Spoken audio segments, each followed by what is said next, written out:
சின்ன முருகைய சிங்கார முருகைய சின்ன சின்ன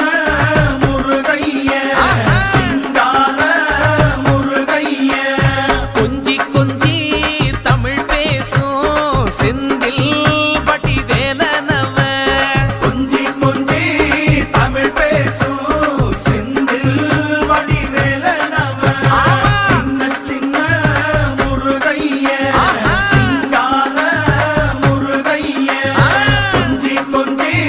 தமிழ் பேசும் செந்தில் வடிவேலனவ சுப்பிரமணிய சாமி என்பார்,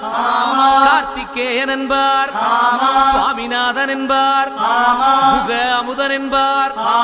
பாலசுப்பிரமணியன் என்பார், கருணாகரன் என்பார், கதிர்காம கந்தன் என்பார், கதிர்வேல சுவாமி என்பார்.